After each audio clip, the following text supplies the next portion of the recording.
और उत्तराखंड में जमीन की अवैध खरीद को लेकर धामी सरकार ने सबसे बड़ा फैसला लिया है। अब उत्तराखंड शासन ने इस मामले को गंभीरता से लिया है ताकि किसी समुदाय विशेष की वजह से डेमोग्राफी यानी किसी खास जगह की जनसंख्या पर असर ना पड़े। वहीं संतुलन बिगड़ने से राज्य में कुछ खास इलाकों में सांप्रदायिक माहौल बिगड़ने की संभावना है। इसी को लेकर सभी डीएम, एसएसपी और डीजीपी को निर्देश जारी कर दिए गए हैं। हर जिले में एक समिति बनाई जाए जो इस समस्या से निपटने के लिए सुझाव देगी। इसके अलावा जिन इलाकों में सांप्रदायिक संतुलन सही नहीं है वहां शांति समिति बनाने को कहा गया है।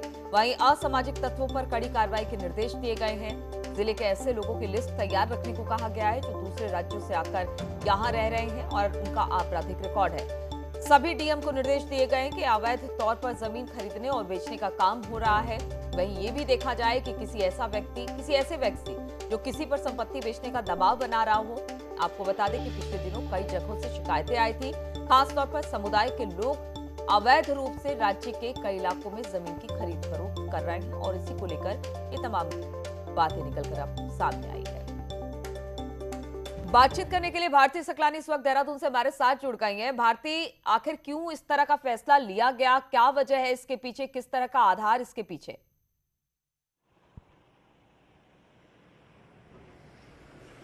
नीलू, इसमें सबसे बड़ी बात यह हो सकती है कि अब इलेक्शन करीब है और इलेक्शन से पहले किसी भी तरह का कोई सांप्रदायिक माहौल न बिगड़े, इसको लेकर सरकार गंभीर है और इसीलिए सभी डीएम, एसएसपी, डीजीपी को ये निर्देश दे दिए गए हैं कि अपने अपने इलाकों में, अपने अपने जिलों में तमाम तरह की इन बातों पर ध्यान दिया जाए कि जो लोग भी बाहर से आए हुए हैं या उनका कोई क्राइम रिकॉर्ड ना हो, इसको यहाँ पर मेंटेन किया जाए। क्योंकि अब चुनाव करीब है और अगर हम बात कर लें हरिद्वार, उधम सिंह नगर, देहरादून, ये वो जिले हैं जहाँ पर खास तौर पर ध्यान रखने को कहा गया है। इसके अलावा लगातार शिकायतें आ रही थी जमीन की खरीद फरोख्त की और इसको लेकर कई लोगों ने आवाज भी उठाई, सवाल भी यहाँ पर उठाए और वो चीजें भी सरकार गंभीरता से ले रही है और इसीलिए ये कड़ा फैसला यहाँ पर लिया गया है। नीलू, चलिए ठीक है भारती, बहुत बहुत शुक्रिया आपका जानकारी देने के लिए। तो कुछ फैसले लिए गए हैं और खास तौर पर इसे कहा जा रहा है कि चुनाव के मद्देनजर ये फैसले काफी महत्वपूर्ण है।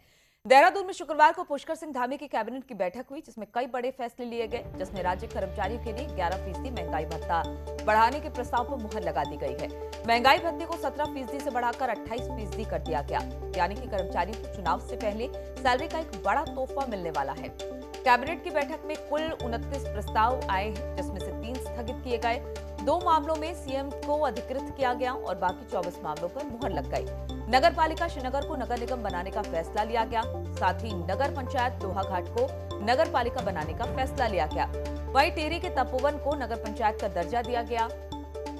राज्य में हवाई जहाज के फ्यूल यानी कि एटीएफ पर वैट 20% से घटाकर 2% कर दिया गया, जिससे राज्य में हवाई सेवाएं सस्ती हो जाएगी। वहीं राज्य में नजूल भूमि पर भी अब लोगों को पट्टा देने की कार्रवाई शुरू होगी। राज्य के अस्पतालों की अब 5 कैटेगरी होगी, इसका फैसला लिया गया है। और पीएमओ में सलाहकार भास्कर खुलबे ने देहरादून में मुख्यमंत्री पुष्कर सिंह धामी से मुलाकात की और इस दौरान जहां पर भास्कर खुलबे ने मुख्यमंत्री पुष्कर धामी से कहा कि ऋषिकेश कर्णप्रयाग रेल लाइन के सभी स्टेशन पहाड़ी शैली में बने, इससे पहाड़ी शैली के शिल्पकारों को रोजगार के मौके मिलेंगे। वहीं दोनों के बीच बद्रीनाथ, केदारनाथ में प्रधानमंत्री की मॉनिटरिंग में चल रहे काम और प्लान को लेकर भी बातचीत हुई। मुख्यमंत्री पुष्कर धामी ने टिहरी में बनाई जा रही tunnel, all weather road, Jolly Grant airport के नए टर्मिनल, देहरादून, पंतनगर, पिथौरागढ़ हवाई सेवा और 2022 के बाद जीएसटी को लेकर मिलने वाले कंपनसेशन को लेकर भास्कर खुलबे से बातचीत हुई। देहरादून में शुक्रवार को एप्पल फेस्टिवल की शुरुआत हुई। सीएम पुष्कर सिंह धामी ने एप्पल फेस्टिवल की शुरुआत की और इस दौरान सीएम ने बड़ी घोषणाएं की हैं। सीएम ने ऐलान किया कि एप्पल मिशन के लिए रकम को दुगुना किया जाएगा। एप्पल फेस्टिवल में कई वैरायटी के सेबों को भी रखा गया था। और दिल्ली देहरादून हाईवे पर सहारनपुर जिले में मोहंड से लेकर डांट काली मंदिर तक मोबाइल कनेक्टिविटी के मामले में राज्यसभा सांसद अनिल बलूनी ने शुक्रवार को राजधानी में मोबाइल ऑपरेटर्स और अधिकारियों की मीटिंग ली। उत्तर प्रदेश फॉरेस्ट डिवीजन से पड़ने वाले इस रास्ते में मोबाइल कनेक्टिविटी न होने की वजह से लोगों को भारी दिक्कत आई। सांसद बलूनी की चिट्ठी पत्री के बाद इस दिशा में उत्तर प्रदेश और उत्तराखंड ने पहल की और इसी को लेकर सांसद ने अधिकारियों की कोऑर्डिनेशन मीटिंग ली, जिसमें भरोसा दिलाया कि जल्द ही कनेक्टिविटी शुरू हो जाएगी। और बीजेपी ने कांग्रेस पर एक बड़ा हमला कर दिया है और ये हमला था बीजेपी के राष्ट्रीय मीडिया प्रभारी अनिल बलूनी का। बलूनी ने कहा कि कांग्रेस के इतने नेता बीजेपी ज्वाइन करना चाहते हैं कि बीजेपी को हाउसफुल का बोर्ड लगाना पड़ रहा है। हालांकि इस पर कांग्रेस ने भी पलटवार करने में देर नहीं की।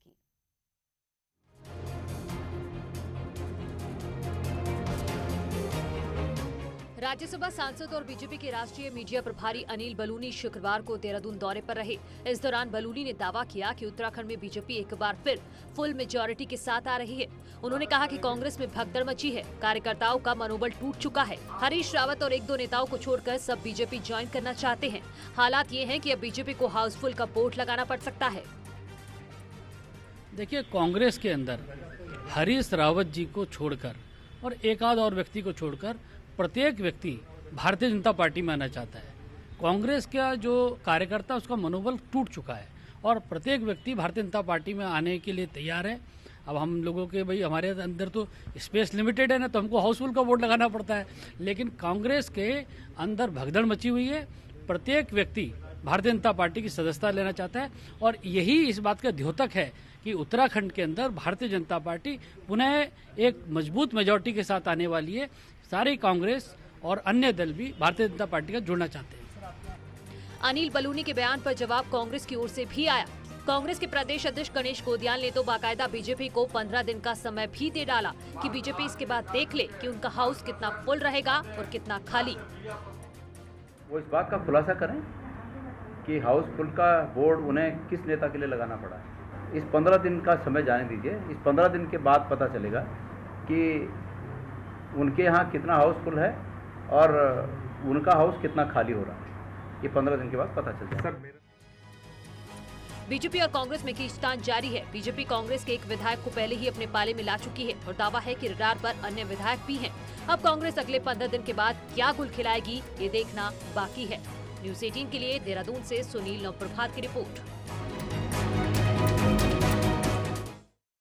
और कहते हैं मेहनत करने वालों की कभी हार नहीं होती और ऐसा ही कुछ कर दिखाया भगवानपुर के मोहितपुर गांव के सदफ चौधरी ने।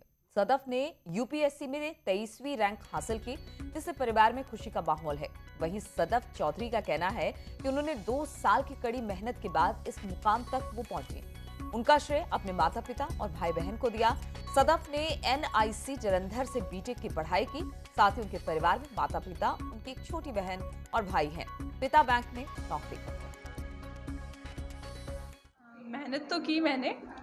2 साल से मैं घर पे थी, खुद से प्रिपरेशन कर रही थी और डेली 10-12 घंटे मैं पढ़ाई को देती थी। 8 घंटे तो ज़रूर ही दिया करती थी, लेकिन कभी कम कभी ज़्यादा चलता रहता था। बाकी मेहनत के साथ साथ मुझे लगता है थोड़ा स्मार्ट वर्क करने की भी ज़रूरत होती है। आपको पता होना चाहिए आप क्या पढ़ रहे हैं, ये नहीं कि आप पढ़ते चले जा रहे हैं। तो वो थोड़ा स्ट्रेटेजिकली काम करने की ज़रूरत होती है। बस खुशी तो इतनी है जो बता नहीं सकते हम लोग। बहुत ज़्यादा खुशी है। किस तरीके से लोग बधाई देने के लिए आ रहे हैं? सभी लोग आ रहे हैं, अपने सब रिश्तेदार हैं, अपने भाई बंद हैं, सब मोहल्ले पड़ोस वाले हैं। बाकी सब लोग बहुत खुश हैं। सब लोगों ने खूब दुआ की है इसके लिए। अल्लाह का शुक्र है। अल्लाह का इसमें पूरा हमारे साथ में रहा है और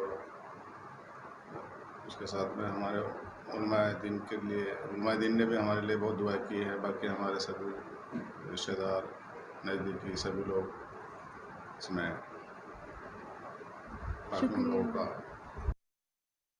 और देहरादून के सुद्धोवाला जेल में अक्टूबर महीने में कम्युनिटी रेडियो की शुरुआत होने जा रही है और इसके लिए 14 कैदियों का सिलेक्शन भी हो चुका है, जिनको बाकायदा रेडियो जॉकी प्रोफेशनल ट्रेनिंग दे रहे हैं।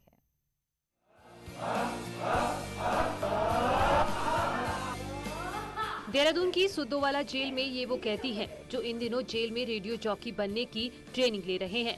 जेल प्रशासन नवरात्रि के दिनों में कम्युनिटी रेडियो शुरू करने जा रहा है, जिसके लिए बाकायदा ऑनलाइन और ऑफलाइन ट्रेनिंग दी जा रही है।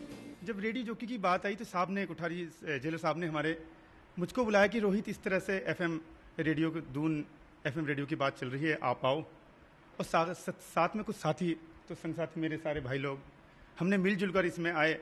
सबने हिस्सा लिया। सबसे पहले तो मैं बहुत ज़्यादा खुश हूँ कि इस तरीके से हम लोग कोलैबोरेट करके जितने भी प्रिजनर्स हैं उनको ट्रेनिंग देने वाले हैं रेडियो जॉकिंग की। एंड मुझे ऐसा लगता है कि ये बहुत अच्छा मूव है, उनके लिए भी अपने आप में एक मोटिवेशन है। जेलर का कहना है कि कैदियों को समाचार और कोर्ट के फैसलों की जेल रेडियो के जरिए जानकारी दी जाएगी। साथ ही कैदियों की पसंद के गाने भी सुनाए जाएंगे। जो हमारा जेल रेडियो है जो काम करेगा उसके 2-3 हमने उद्देश्य रखे हैं। पहला उद्देश्य जो एक कॉमन है कि एंटरटेनमेंट, हम प्रिजनर की फरमाइशों को, जो उनके गाने होंगे वो हम डेट सुनवाएंगे।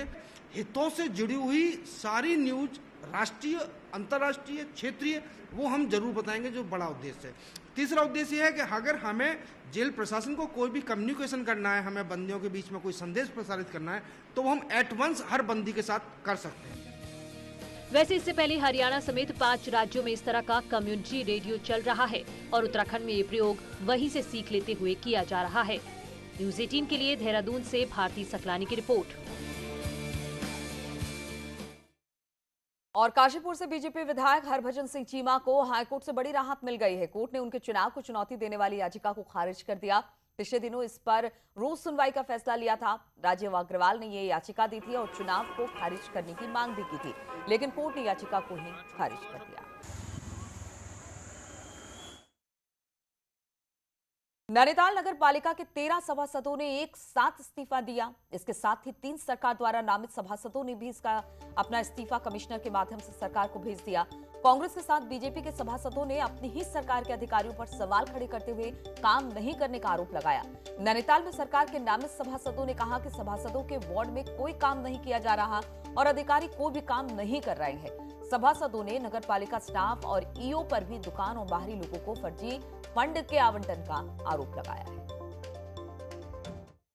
सरकार द्वारा जो शासन और प्रशासन बैठाया गया है, ये आंख बंद करके बैठा है, जिसमें अधिशासी अधिकारी जी जो यहाँ हमारे मौजूद हैं वर्तमान में, अशोक कुमार जी, इनके द्वारा जिस तरीके से नगर पालिका में सभासदों का उत्पीड़न किया जा रहा है और सभासदों को तवज्जो नहीं दी जा रही है और शहर की जनता की अनदेखी की जा रही है, इससे क्षुब्ध होकर नैनीताल नगर पालिका के समस्त सभासदों ने ईओ के विरोध में, अधिशासी अधिकारी के विरोध में इस्तीफा दे दिया। और अगर आप भी बिना ई पास के चारधाम यात्रा पर आने की तैयारी कर रहे हैं तो खबर आपके लिए है। बिना ई पास की यात्रा पर आने से आप धाम तो नहीं पहुंच पाएंगे, लेकिन आपको भारी दिक्कतों का सामना जरूर करना पड़ेगा। बिना ई पास और फर्जी ई पास के साथ बाबा केदारनाथ के दर्शन के लिए पहुंचने पर करीब 900 यात्रियों को अब तक रुद्रप्रयाग पुलिस बैरियरों से वापस ही भेज चुकी है। पुलिस द्वारा जिले की सीमा खांकरा और चिरबटिया समेत रुद्रप्रयाग गौरीकुंड हाईवे पर भी प्रत्येक थाना क्षेत्र में बैरियर पॉइंट पर प्रत्येक यात्री की चेकिंग कर आगे भेजा जा रहा है। साथ ही सोनप्रयाग में गहनता से चेकिंग हो रही है। देखिए, कई लोग हैं ऐसे जो कि बिना ई पास के आ जा रहे हैं, तो उनको माननीय हाईकोर्ट के निर्देश और एसओपी को जानकारी देकर उनको वापस किया जा रहा है। अभी तक लगभग 900 लोग ऐसे आए हैं जिनको कि वापस भेजा गया है। और बद्री केदार समेत लेंस डाउन जाने वाले पर्यटकों को कोटद्वार में ट्रैफिक से ना जूझना पड़े, इसके लिए स्थानीय प्रशासन ने कमर कस ली है। शहर में ट्रैफिक व्यवस्था को सुचारू करने के लिए पुलिस प्रशासन ने रोड मैप तैयार किया। इस दौरान प्रशासन की ओर से शहर के भीतर गाड़ी पार्किंग के लिए जगह चिन्हित कर उनका निरीक्षण किया गया। और देश के आजादी के अमृत महोत्सव के मौके पर नैनीताल में भारतीय सेना ने रंगारंग कार्यक्रम आयोजित किए।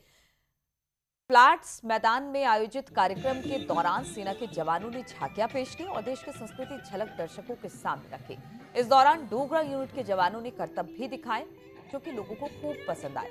कार्यक्रम के समापन के दौरान बेहतर काम करने वालों को सम्मानित भी किया गया।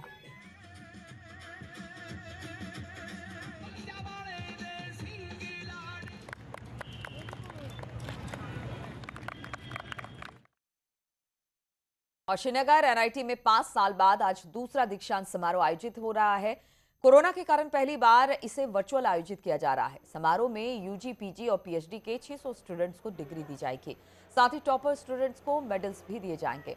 जेएनयू चांसलर विजय कुमार सारस्वत इसके मुख्य अतिथि।